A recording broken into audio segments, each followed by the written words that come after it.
नमस्कार दोस्तों, स्वागत है आप सभी का मेरे इस यूट्यूब चैनल चुनाव रिपोर्ट में। दोस्तों आज बात करते हैं 2023 में होने वाले राजस्थान विधानसभा चुनाव के सबसे सटीक और ताज़ा ओपिनियन पोल्स की। दोस्तों सबसे पहले बात करते हैं गंगानगर जिले के 6 विधानसभा सीटें के। तो यहाँ पर भाजपा 6 की 6 सीट जीतती दिख रही है। वहीं हनुमानगढ़ जिले के 5 विधानसभा सीटों की बात किया जाए तो यहाँ पर भी भाजपा 5 की 5 सीटों पर जीत हासिल करती दिख रही है। दोस्तों अब बात करते हैं बीकानेर जिले के 7 विधानसभा सीटें के। तो यहाँ पर भाजपा को 5 सीट मिलती दिख रही है, वहीं कांग्रेस को यहाँ पर 2 सीट मिलती दिख रही है और यहाँ पर अन्य को 0 सीट मिलती दिख रही है। दोस्तों वहीं चूरू जिले के 6 विधानसभा सीटों की बात करें तो यहाँ पर भाजपा को 4 सीट मिलती दिख रही है इस जिले में, वहीं कांग्रेस को यहाँ पर 2 सीट मिलती दिख रही है और अन्य को 0 सीट मिलती दिख रही है चूरू जिले से। दोस्तों अब बात करते हैं झुंझुनू जिले के 7 सीटों की। तो यहाँ पर भाजपा को 4 सीट मिलती दिख रही है, वहीं कांग्रेस को यहाँ पर 3 सीटों का फायदा मिलता दिख रहा है। वहीं सीकर जिले के 8 सीटों की बात करें तो यहाँ पर भाजपा 3 सीट जीती दिख रही है, वहीं कांग्रेस इस जिले में 5 सीट जीती दिख रही है।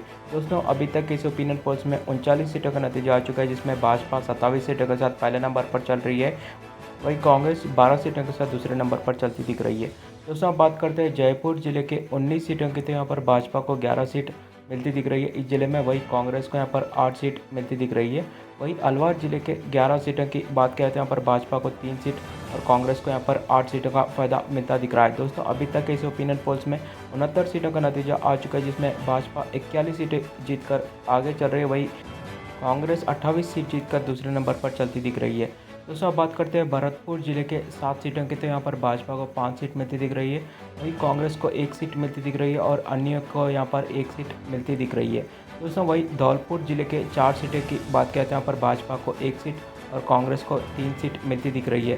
दोस्तों अभी तक के इस ओपिनियन पोस्ट में 80 सीटों का नतीजा आ चुका है, जिसमें भाजपा 43 सीटों के साथ सबसे आगे चलती दिख रही है। दोस्तों अब बात करते हैं करौली जिले के 4 सीटों के। तो यहाँ पर भाजपा को 2 सीट, कांग्रेस को 1 सीट और यहाँ पर अन्य को 1 सीट मिलती दिख रही है। वहीं दौसी जिले के 5 सीटों की बात करें तो यहाँ पर भाजपा को 3 सीट मिलती दिख रही है, वहीं कांग्रेस को यहाँ पर 2 सीट मिलती दिख रही है। दोस्तों अब बात करते हैं सवाई माधोपुर जिले के 4 सीटों की। तो यहाँ पर भाजपा को 1 सीट मिलती दिख रही है, वहीं कांग्रेस को यहाँ पर 3 सीटों का फायदा मिलता दिख रहा है। वहीं टोंक जिले के 4 सीटों की बात करते हैं यहाँ पर भाजपा को 1 सीट और कांग्रेस को इस जिले में 3 सीटों का फायदा मिलता दिख रहा है। दोस्तों अब बात करते हैं अजमेर जिले के 8 सीटों की। तो यहाँ पर भाजपा को 6 सीट मिलती दिख रही है, वहीं कांग्रेस को 1 सीट और यहाँ पर अन्य को 1 सीट मिलती दिख रही है। वहीं नागौर जिले के 10 सीटों की बात कहते हैं यहाँ पर भाजपा को 5 सीट मिलती दिख रही है, वहीं कांग्रेस को भी बराबर के 5 सीट मिलती दिख रही है। दोस्तों अभी तक के इस ओपिनियन पोल्स में 115 सीटों का नतीजे आ चुके हैं, जिसमें भाजपा 65 सीटों के साथ सबसे आगे चल रही है, वहीं कांग्रेस 47 सीट जीतकर दूसरे नंबर पर चलती दिख रही है। दोस्तों अब बात करते हैं जोधपुर जिले के 10 सीटों की। तो यहाँ पर भाजपा को 6 सीट मिलती दिख रही है जोधपुर जिले में, वहीं कांग्रेस को यहाँ पर 4 सीटों का फायदा मिलता दिख रहा है।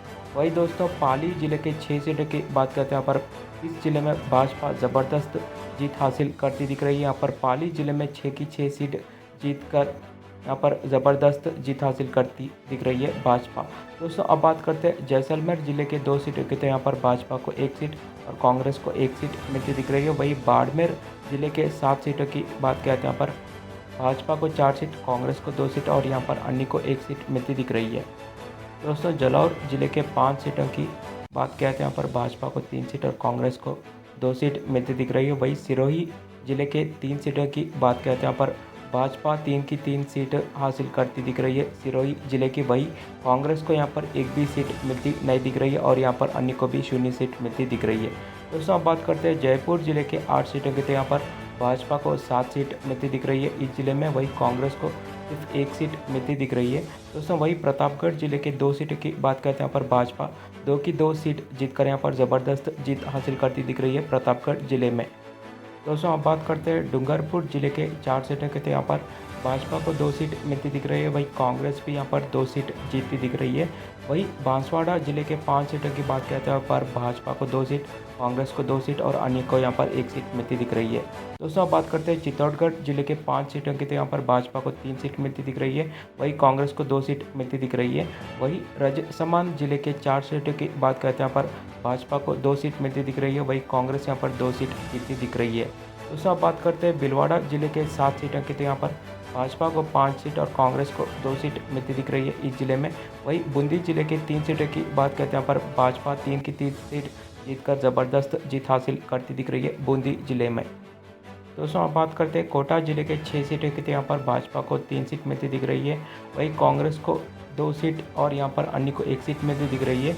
वहीं झालावाड़ जिले के 4 सीटों की बात करते हैं, यहाँ पर भाजपा को 3 सीट और कांग्रेस को 1 सीट मिलती दिख रही है। दोस्तों अब बात करते हैं 12 जिले के 4 सीटों की, तो यहाँ पर भाजपा को 2 सीट और कांग्रेस को 2 सीट मिलती दिख रही है। दोस्तों इसी के साथ हमारे इस ओपिनियन पोल्स में राजस्थान विधानसभा चुनाव के 200 सीटों का नतीजा आ चुका है, जिसमें भाजपा 123 सीट जीतकर सरकार बनाती दिख रही है। वहीं कांग्रेस 72 सीट जीतकर दूसरे नंबर पर सिमटती दिख रही है। दोस्तों आपकी क्या राय है, कमेंट बॉक्स में ज़रूर बताना। धन्यवाद।